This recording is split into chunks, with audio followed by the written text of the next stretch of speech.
তোমরা কি বউ পালতে চাও? তাহলে এই 5টা বউয়ের ভাষা শিখে নাও। নাম্বার 1, কি হয়েছে তোমার? কিছু হয় নাই জান। তার মানে কিছু না কিছু একটা হয়েছেই। তোমাকে আরো 3-4 বার জিজ্ঞেস করতে হবে কি হয়েছে, এরপর তোমাকে 10 ঘন্টার একটা কাহিনী বলবে।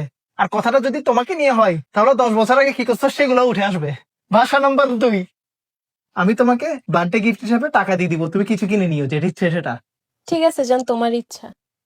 মোটেও আমার ইচ্ছা না, ওর ইচ্ছা আমি ওকে সারপ্রাইজ দিই।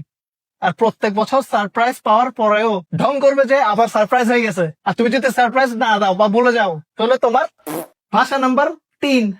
আমার ভাই বুঝছো, ও ফোন টোন রিসিভ করতেছে না আজকাল, কথাবার্তাও শুনতেছে না। কবে যে বুঝবে, কবে যে একটু মেচুর হবে কি জানি।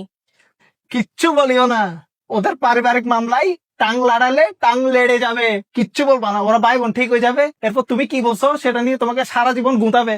ভাষা নাম্বার 4, জান ঘরে তো কিছু নাই, কি বানাবো বুঝতেছি না, কি রান্না করব। তার মানে ও চাচ্ছে তুমি ওকে বলো চলো আমরা একটা রেস্টুরেন্টে গিয়ে খেয়ে আসি, ঘরের জিনিস আছে খাবার, তবুও ওরা বাইরে খাবে। ভাষা নাম্বার 5, অমুক ভাইয়ার তো বিয়ের প্রোগ্রাম, তুমি কিছু কিনবা না? শাড়ি, গাড়ি, দাড়ি? না জান, শুধু শুধু টাকা নষ্ট করে লাভ আছে? এটাতে খুশি হয়ে যাইও না, সেদিন গিয়ে কিছু একটা কিনে নিও, নাহলে প্রোগ্রামের দিন কান্না করে করে বলবে যে আমার তো পড়ার কিচ্ছু নাই, তুমি তো কিচ্ছু কিনে দাও নাই।